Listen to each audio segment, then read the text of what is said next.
Dear colleagues, friends,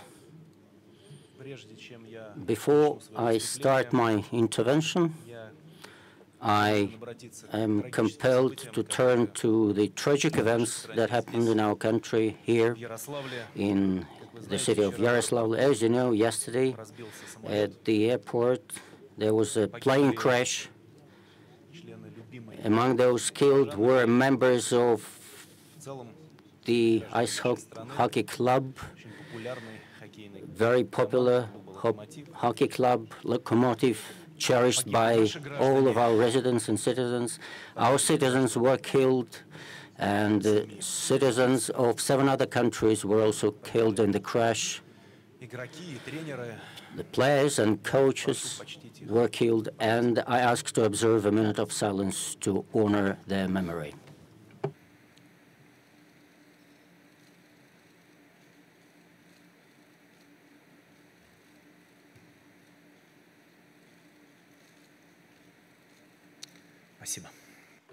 Thank you.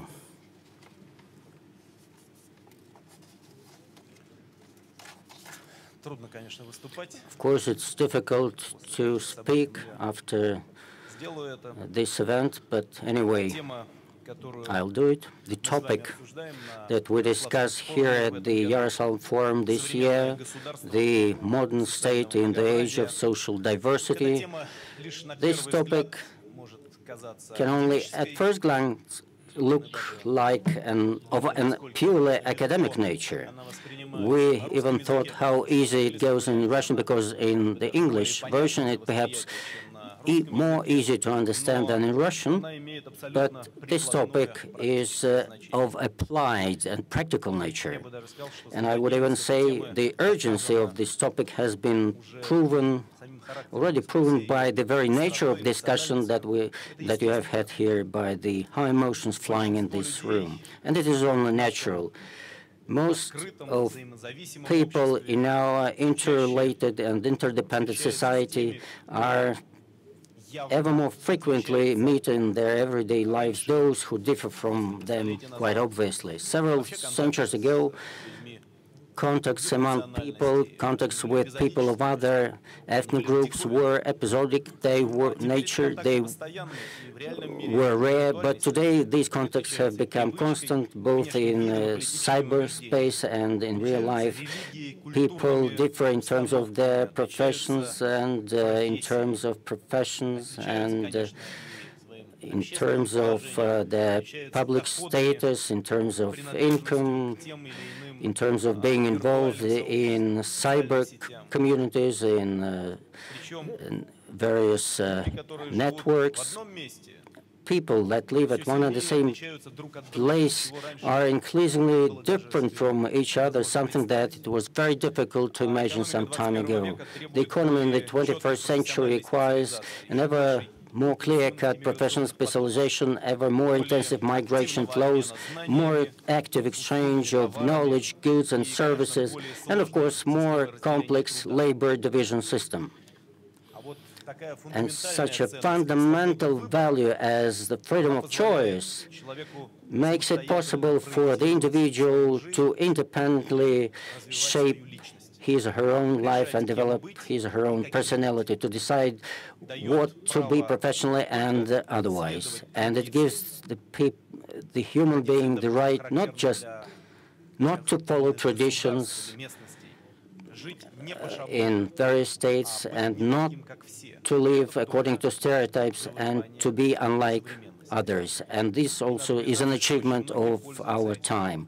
And it has to be admitted that many people use this right in full measure. Thus, the structure of society has dramatically grown more complex. While earlier economic and cultural pluralism were considered to be a distinctive feature of several dozens of major cities where life was very fervent, very active. Nowadays, this pluralism spreads everywhere, penetrating even small towns and areas located from global centers of globalization. Social diversity has become a crucial factor for the development of personality, group, ethnic entity, nations, and has started to influence the development of democratic states. This social diversity teaches us to coexist and cooperate with those who are dissimilar to us, to respect and try to understand those who thinks and acts in a different way than we do. And this is something very difficult to do. The thinking of any person, even most advanced in terms of IQ, is a standardized thinking. One can go on forever citing figures and facts indicating rapid growth of differences between people and the emergence of new social groups. According to Euro statistics, every 10th person living in the territory of the European Union has been born outside the country he or she resides in. According to some estimates, more than half professions existing now in the world were simply unheard of some 30 years ago. Over the recent years here in Russia, the number of specializations and professions has also grown, increased tenfold, and the space of public communications is also expanding. The number of mass media is on the rise. In the year 2000 alone, about 40,000 media were registered. Now the number exceeds 80,000. Thanks to the state-of-the-art technologies, the diversity and complexity of society have become obvious, and the prevailing cultures are subjected to ever more persistent influence of subcultural trends. The Internet allows people not just to be different, but also allows them to publicly express their individuality and to show off their individuality, if you wish. And not everyone is prepared for that. In the last century, in any of the most advanced countries in the world, an opinion was considered public if it was broadcast by 3 or 4 major television channels, several popular radio stations, newspapers. Today, no monopolists exist anymore. The content can be created by all those who wish to do so, literally speaking, by everyone. And you don't have to be a media magnate or to be a journalist or editor-in-chief to do that. Millions of Internet users influence the formation of dominating information trends. They are not just influencing the trends, but sometimes establish those trends in a very paradoxical way sometimes. Each of them, in principle, has a chance to share some news with the society that could change the world, or at least the situation around them. The expansion of so-called social media is also quite impressive. Nowadays, you don't need any middleman to do that. People independently, willingly, and quickly join together in associations based on their interests, and the number of those interests is growing. You know the figures, but they are impressive. Let me cite them. In the Russian social network called VKontakte, in context, there are about 17 million groups of users, and in the global network of Facebook, there are 1 billion of such communities, which is greater than the total number of users, which amounts to about 750 million. In the Russian Federation, we have more than 1,000 public associations registered, and over the last 10 years, their number has grown by 30,000. And the number of informal groups defies reckoning. Hence, social diversity has brought not just new opportunities, but also has brought about new challenges, something that the traditional institutions of state are just learning to cope with. The motley nature, polyphony, disunity of the world around us impede the functioning of usual administrative structures that were operating in standard conditions. Interethnic tensions, ethnic-based crime, and illegal migration are becoming, for some states, unsurmountable problems. While a progressing property stratification, which was particularly low profile in the situation of economic growth, in the situation of crisis, provokes an open conflict between the rich and the poor. And in many regions of the world, there is a resurgence of extremist teachings on class struggle. There are street riots and terrorist acts taking place there. And in some places, there are outright civil wars raging. Some perceive all these phenomena to indicate symptoms of social disintegration. The diversity that we're talking about now is portrayed to be a chaos, a collapse of national unity and public solidarity. And hence, very simple calls to use for the use of force in order to protect the traditional culture and morality. But at the same time, we hear calls for something totally opposite, namely for minimizing the role of bureaucracy to give the society an opportunity to develop based on the principles of self-organization, self-regulation, and self-management. In other words, to do without state in these questions. So, how should the state respond to all these calls and demands? What sort of state should we have today, nowadays, when, in the words of the futurologist Ellen Toffler, political life sheds the mass features, and the society is divided in thousands and thousands of contending groups, each of which is vehemently fighting for its own narrow and sometimes opportunistic principles and ideas. For our country, this is a very important issue. The Russian Federation is a unique example of social, political, and cultural diversity. Sometimes we forget this fact in our everyday life, even we living in Russia, but we should remember this. About more than 180 peoples and nationalities reside in our country, and our state, alongside with oblasts and regions, comprises national autonomous districts and national republics. In every meaning of the word, we are a multi-religion country. And this fact is not something that has been brought from outside or brought about by the inflow of people from outside. It has come into being thanks to the development of the state itself during our history. While most of our citizens belong to the Orthodox Church, we have vast territories where the people profess Islam, Buddhism, and other traditional religions. Everyone knows of the problems faced by the Russian society.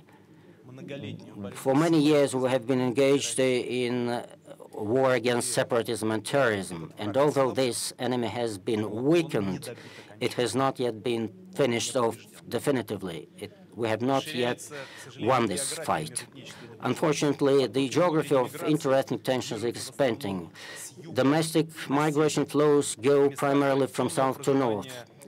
In the places where traditionally Russian-speaking people live, there are many people coming from the Caucasus, while the Russian population in the Caucasian republics is on the decrease. And this has bad consequences. This results in ethnic and cultural isolation of some regions and to the emergence of interethnic frictions in other areas. The situation in Russia is exacerbated by the fact that in Russia, like in most of the countries that experienced large-scale economic and political reforms in the last century, we have faced an excessive stratification of society in terms of living standards.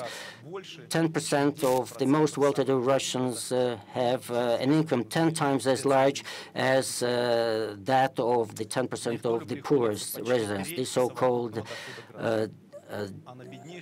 decile coefficient.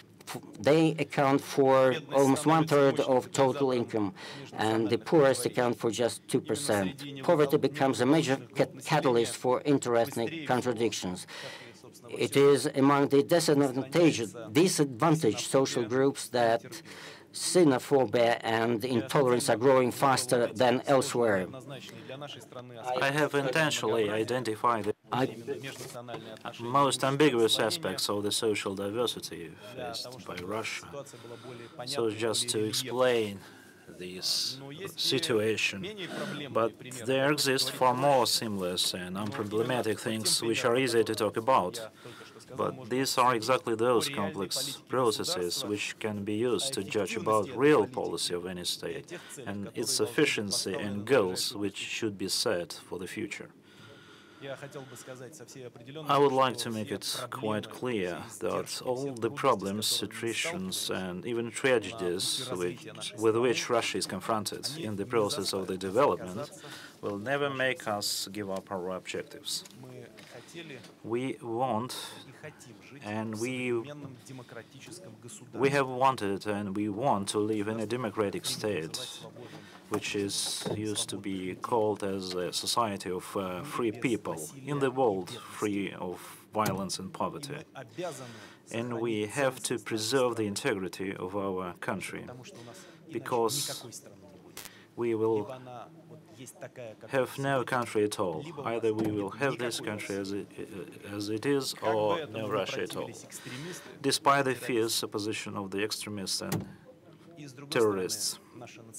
But on the other hand, our national diversity is not only a challenge, but this is an advantage and our blessing.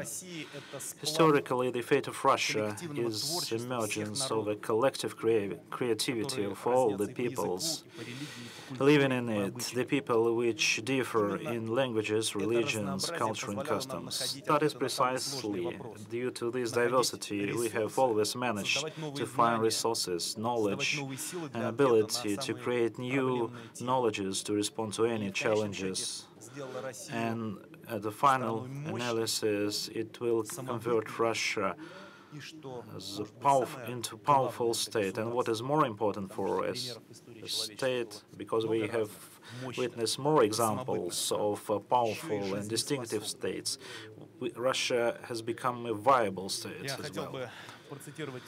Let me quote the words of my distinguished colleague, the President of Turkey, Mr. Abdullah Gül, who said, "Differences between us make us richer and strengthen our unity." I would like fully subscribe to this. These words apply to our country as well. Of course, all should abide by the laws and norms of the elementary rules of politeness, respect the customs of other people. A person going to other place to live and behaving inappropriately or committing a crime should be punished. The same applies to one who infringes upon the rights of minorities. But efforts to ensure order and rule of law cannot serve as a pretext for discrimination against minority or majority on the grounds of nationality. All ethnic cultures in Russia should be free in their development, and each citizen must have the right to freely choose where to live in any regions. Otherwise, we lose the united country, and we should understand this. The legitimate economic activities of Russian citizens should be also protected by the state. Each citizen in our country should be given a chance to have high income. The integrity of private property, regardless of its size or volume, even this one is irritated by this, should be guaranteed.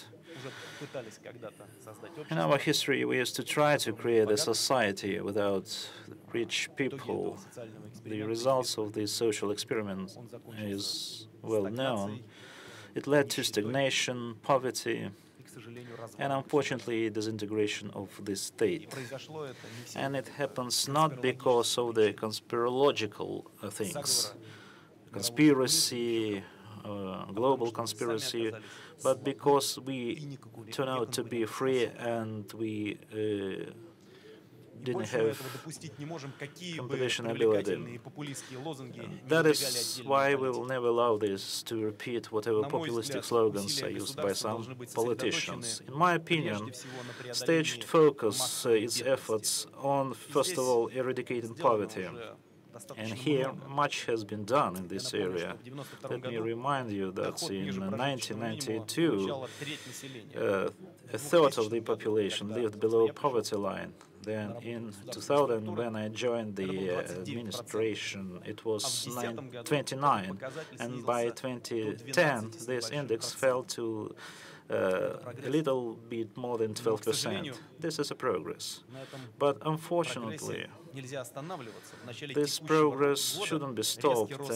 Early this year, the sharp price flight had a severe adverse impact on the situation. Now this figure has worsened. Now it's already 15%. So the situation is poorly controlled. We have problems, and frankly speaking, many of those making a little bit higher this line have difficult life as well. But we will not allow the poverty to assume the offensive. We should make energetic measures to help the people in distress due to economic situation. Incentives for the economy, job creation, increase in salaries, and focus social support for the low-income people in any way would be among the constant priorities for the state for the near future. I think that would be the priority for any political force which would form the authorities, power in our country. We believe that in order to improve considerably the living standards of our people, we just lack not only standards, but the diversity. One-dimensional, resource-based structure of our well-being should be transformed or diversified. Otherwise, we would be dependent upon the resource trends. Modernization of the production, introduction of new technologies, development of infrastructure for innovation, creation of new startups, businesses, and industries should enhance the productivity and culture of labor. Business and employees' profits, and the profits and income of all Russians. This is in common words, but this is our strategy, and I think that this is the right strategy. Dear friends, colleagues, for me, the answer to the question, what should a state be in the age of social diversity, is practically clear. I understand this. A state shouldn't be a linear one. It should also be diverse. It should be complex, even complex. It should be smart, intelligent. It should have a well-developed system of feedback with different layers of society, with people, including the tiniest social groups. If a state doesn't see one of these groups, this is not the problem of this group. This is the problem of the state. State should understand its own people, regardless of their culture, nationality, or profession. I think it might seem as the commonplace maxims, but still we have to talk about this, because today, as never, there is a huge temptation to start again to tighten the screws. There are a lot of prerequisites for this, and that would be the simple answer. Crime, separatism, poverty. What should be done? As we used to say, we should be far around the leadership to tighten the screws, but it's not the way. You should not limit the rights of people, and you shouldn't shut up the criticism. That is why in the policy of any state, and we are not exclusion, any states, European, Asian ones, sometimes the reactionist ideas or ultra-conservative ideas prevail in the politics, and the semi-fascist political parties make their way to the parliaments of some countries, and they are influencing factor in the social life of these states. In some places, tortures are even officially approved. New border barriers, even bigger than the notorious Berlin Wall, are erected again. We hear calls for the expulsion of foreigners and suppression of any kind of minorities. And I would like to stress, I'm talking about not those states which are on the way of democracy building. I'm talking about the most advanced, the most democratic states. In Russia, in our country, there are also those who wouldn't like to, who don't like diversity. We have different people.